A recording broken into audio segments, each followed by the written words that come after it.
I never thought my years as a Marine would come back to haunt me in a calm suburban neighborhood. But one afternoon, that past returned in the most unexpected, and violent, way. 3 men dressed like cops, wearing tactical vests, marched onto my property pretending to enforce HOA rules. And one of them made the worst mistake of his life: he struck my wife, Emily. By the time that day ended, their faces were nothing like when they first showed up. Before we dive deeper, drop a comment telling me which country you're watching from. I want to see how far this story travels. It all started earlier that same morning. Emily stepped outside to water the flowers when she spotted a black SUV circling our street more than once before finally parking across the road. Out stepped 3 men in dark vests with shiny police patches stitched on. At first glance, they looked official, but something didn't add up. Their belts were made of cheap nylon, their holsters were flimsy plastic, and not a single one of them carried a radio. Any real officer would never show up without proper gear. The tallest man walked directly toward our yard. HOA compliance inspection, he barked, flashing a badge so fake it looked like it came from a toy aisle. Emily calmly asked, "Since when does the HOA use police officers?" The second guy grinned and said, "We're not hired, lady. We are the law here." Emily told them to get off our property, warning that trespassing without cause was a crime. But instead of leaving, the third man stepped closer, his hand on a cheap plastic baton at his side. When Emily pulled out her phone to record them, he smacked it from her hand. And then, in a move that made my blood boil, he slapped her across the face.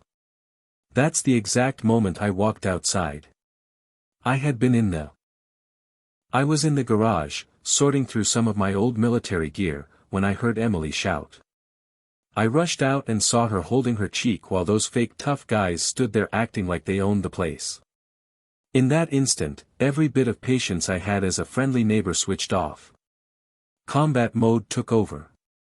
I walked straight up to them and said, "You picked the wrong house. You've got about 5 seconds to explain who sent you." The tallest one sneered and said, "The HOA president told us you've been ignoring warnings. We're here to make sure you fall in line."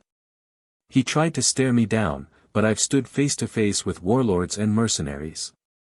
A suburban pretender in a knockoff vest doesn't even make me blink. I told Emily to go inside and lock the door. She didn't argue. She knew what was about to happen. Then I stepped closer, lowered my voice, and said, "Touch my wife again, and you won't be walking out of here." They laughed, but their fake confidence cracked when I demanded their IDs. They refused. Real law enforcement officers must identify themselves when acting in any official role. That was the final proof. They weren't just trespassers, they were impersonating police, a federal felony. And right there, in broad daylight with half the street watching, I knew I wasn't letting this pass. The second I confirmed they were impersonators, the gloves came off. I didn't throw a punch yet, but I shifted my stance, feet planted, shoulders square, eyes locked. It was the same position I used overseas when I knew a fight was seconds away. The 3 fakes must have felt it, because their laughter didn't sound so strong anymore. The tall one, clearly trying to act like their leader, jabbed a finger at me. "You think you can ignore HOA rules? We've warned you about your truck, your fence, and your so-called military dogs. We're here to enforce compliance," the tall one barked. A dark laugh slipped out of me. My tone was calm, but sharp enough to cut. "First off," I said, "my truck is parked legally. My fence is built within city code. And those dogs? They're service animals, protected by federal law." I stepped forward, making him retreat half a step. "Second, you're trespassing and impersonating officers. That's 10 years in prison, if you're lucky." The shorter guy tried to puff himself up. "You can't threaten us. We'll cuff you right here."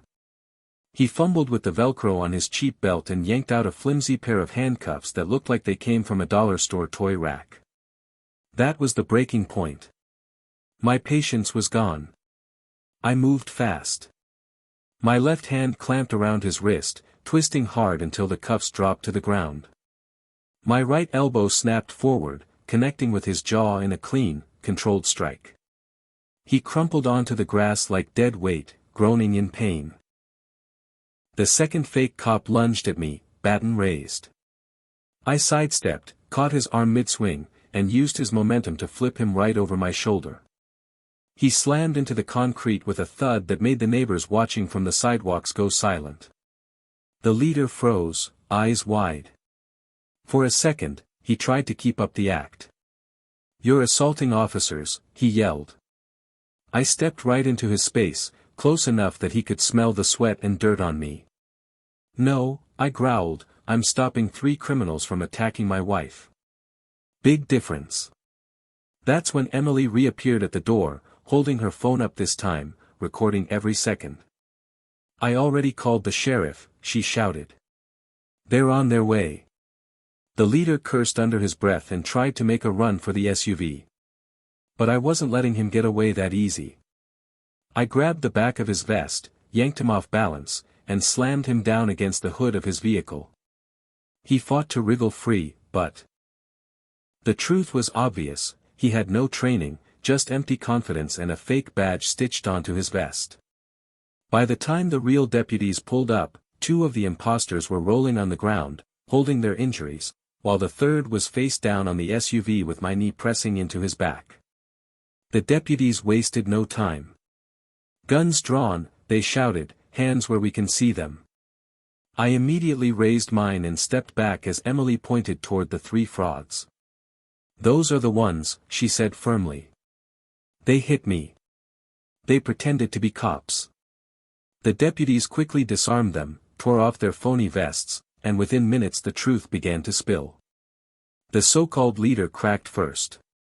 Under pressure, he admitted the HOA president had paid them cash to teach us a lesson. That's when it hit me: this wasn't just harassment. This was a setup. A conspiracy. Backhand index pointing right. If you're enjoying this HOA nightmare so far, hit that like button and subscribe. Because trust me, it only gets more intense from here. At the sheriff's office, the 3 imposters looked pitiful. Their fake gear was sealed up as evidence, their wrists locked in real cuffs this time, and their story falling apart with every passing minute. Under questioning, they admitted exactly what I suspected. The HOA president, Linda Graves, had been the mastermind. She ordered them to rough me up, intimidate Emily, and make sure we followed the rules. When the deputies turned to me and asked if I wanted to press charges, I didn't even pause. "Absolutely," I said. "Impersonating officers is a felony. And laying hands on my wife, that's going to cost them big." But Linda wasn't about to give up. By the end of the same day, she had the audacity to file a lawsuit against me. She claimed I'd used excessive force and tarnished the reputation of the HOA. To top it off, she even argued that her hired goons were legitimate security contractors. She claimed I had overreacted. My lawyer almost laughed out loud when he read through the lawsuit. "This is a gift," he told me. "We'll hit back with a counterclaim: harassment, assault, and conspiracy. And with your wife's video evidence, she doesn't stand a chance." The court date came quickly. On one side sat Linda Graves, smug in a tailored blazer, whispering nervously to her attorney. On the other side, Emily sat beside me, calm but firm, squeezing my hand while our lawyer organized the case. The judge didn't waste a second. He asked the HOA's attorney to present first. Their argument was weak, built on half-truths and lies, and it unraveled the moment Emily's video lit up the courtroom screen. There it was. Emily being struck. Me warning them to back off. Fake badges flashing. The assaults in broad daylight.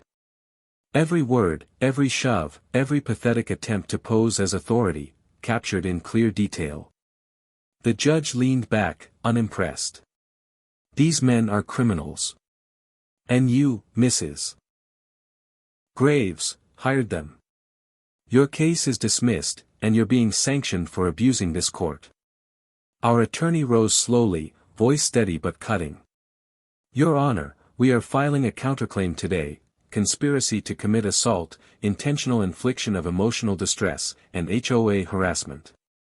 My clients are entitled to restitution. Linda's face drained of color. Her mask of confidence cracked as the weight of her actions hit her all at once. By the time the gavel dropped, not only had the judge thrown her lawsuit out, but he also held her personally responsible for damages. The HOA board members who had shown up in support didn't even glance her way as they left. Her little kingdom of intimidation was collapsing right in front of her. As for the three imposters, they were denied bail, staring down multiple felony charges. When the hearing ended, the sheriff himself shook my hand. "Good thing you stayed calm," he told me. "Most folks would have panicked. You probably saved your wife from something far worse." I nodded, wrapping my arm around Emily. Linda thought fear, lies, and hired muscle would keep us in line. Instead, she lost everything.